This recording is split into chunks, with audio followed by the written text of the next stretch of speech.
We have a major Toronto Blue Jays trade update as a recent report by an MLB insider has revealed the Toronto Blue Jays' upcoming trade deadline plans surrounding one of their starting pitchers. So I'm going to break that down and discuss exactly what that report entails because what's in it is a little bit surprising. So stay tuned for that in this episode, as well as Ricky Tiedemann. He is really starting to ramp up and could make his MLB debut very, very soon. Stay tuned for all that. Before we do, if you're part of the percentage who aren't subscribed to the channel, make sure to hit that button. It would mean the world to Peter and myself as we're on the road now to 14,000 subscribers. We have a lot to dive into today. Obviously, the Jays are coming off back-to-back wins, which is pretty good. They're still well below 500, 8 games below 500 at this point. In the trade deadline, it is approaching. And with it approaching, more and more trade rumors and reports are going to start to escalate. But we have some insight from an insider revealing what the Blue Jays' plans could be as the deadline approaches, specifically for one of their starting pitchers. We're just going to dive right into that now. You can see this here. MLB Insider links the Baltimore Orioles to AL East trade with the Blue Jays. And you can basically see who this is. And this is Chris Bassitt. Now, before we get into it, it is Jon Heyman, so take that with a grain of salt, but he reveals, and he's been right about a lot of things, a lot more lately than he used to be,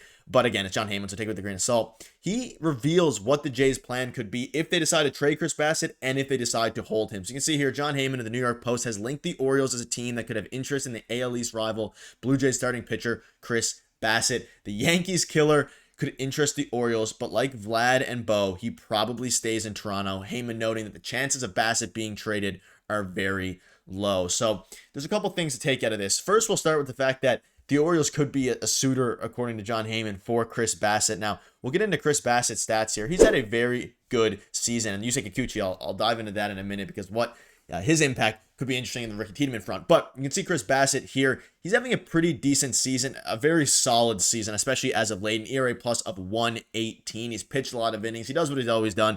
He's obviously the hound on the mound. He pitches so many. He already had 100 plus innings in 18 games. But he's a very valuable pitcher at this point in his career. But to trade him to the Orioles would be a very interesting decision considering they're an AL East rival. And I don't think the Blue Jays would necessarily want to get rid of Chris Bassitt right now because they're probably going to trade Yusei Kikuchi, which we'll get into later. But if you're trading Chris Bassitt, you're now limiting your starting pitching options and they don't have many prospects besides Ricky Tiedemann, who's yet to pitch in an MLB game. And again, you're looking at Chris Bassitt. The Orioles, they make sense from a fit standpoint. The Orioles need starting pitching. Even though they're starting pitchers, they have a lot of young guys that are very good. But they need starting pitching. They really need a veteran in the rotation. And Chris Bassitt is exactly that. But like Jon Heyman says here, the chances of him being traded are very low. So if you are a part of the Jays fan base that wants to trade or wanted to trade Chris Bassitt, according to this report, the chances are very low regarding Bassitt. And again, Yusei Kikuchi is probably much more likely to get traded than Chris Bassitt is for a variety of reasons. Obviously, Yusei Kikuchi is a pending UFA after this season. He's a bit more electric, has more electric stuff, and is obviously a lefty who throws 96, 97 miles per hour at times. So it makes a lot more sense to trade Kikuchi.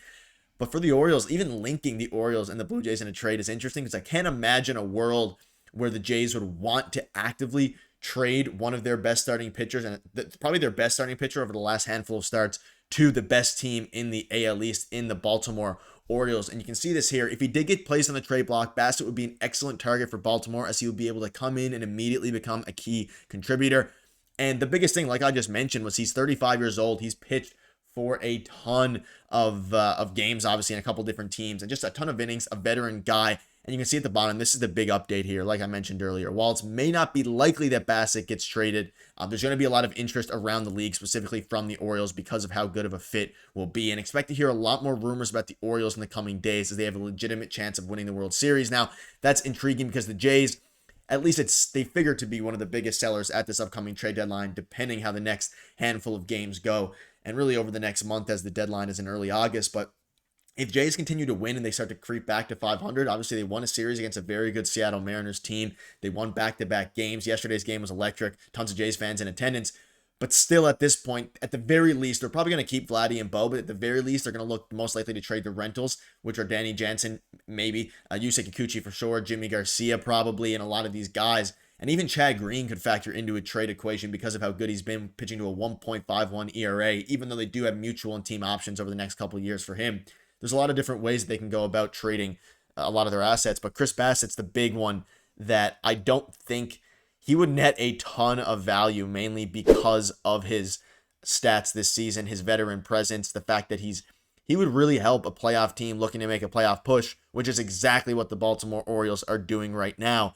But it'd be tough for the Jays to let go of him and especially give him to a rival team, which is why ultimately I think he probably stays in Toronto. But it's a very interesting article and report by John Heyman to discuss how the Orioles are showing interest in Chris Bassitt. And it does make some sense from a fit standpoint. It makes sense from a team standpoint, but I think ultimately it'll be a hard fit for the Jays to actually go ahead and do that, especially because they're trying to compete. Because if they don't, Ross Atkins and John Schneider and Mark Shapiro, all these guys are going to continue to be on the hot seat depending how they do over the next few days. Let us know your thoughts are in the comments on that. But we're also going to move on now to Ricky Tiedemann. And speaking of starting pitching, which is kind of the subject and the highlight of this video, Ricky Tiedemann is moving to AAA Buffalo. We know that he's pitched 3 games at single A to a low ones ERA. He is expected to pitch on Wednesday, so in a couple days from now at the time of recording. Super interested to see his development over the next couple months, and it means a lot for this organization, and that's very true. Now, we can see in one of his last starts, he dialed it up to 98 miles per hour in his 3rd rehab start. He's MLB's number 45 prospect according to MLB Pipeline. And obviously, single A, he is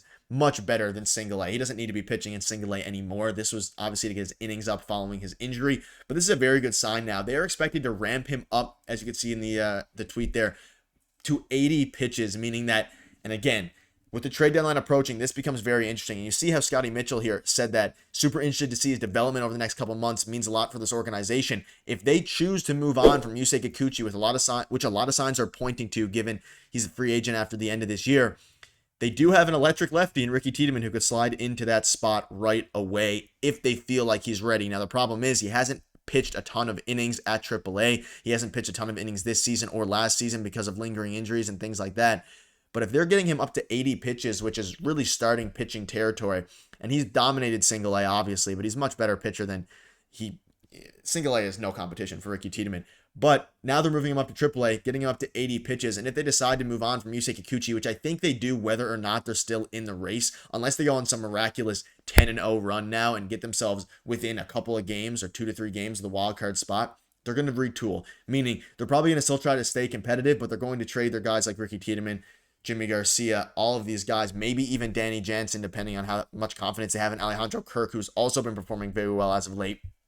And they're going to do that in order to open up a spot for some of the younger guys to play. We've seen Leo Jimenez. We've seen, well, obviously, Aurelvis Martinez before he got suspended for PEDs. Spencer Horwitz has been the highlight of the season for the Toronto Blue Jays.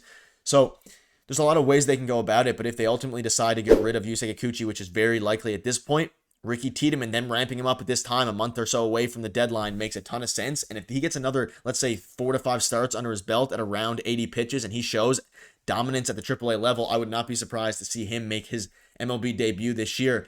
And I think hadn't he gotten that injury, there would have been a very good chance that he would have already made his debut already this season. And maybe he could have helped the team, even though starting pitching isn't necessarily the biggest issue. The bullpen is, and the lineup. But the bullpen is also something that maybe Ricky Tiedemann gets called up and gets sent down to the bullpen and just to see how he does there to help kind of recover a bullpen that's seen Tim Meza get DFA'd and a lot of these guys really struggle. So it could be interesting. Let us know in the comments what your thoughts are on this. That'll wrap it up. Thank you guys for watching. See you soon.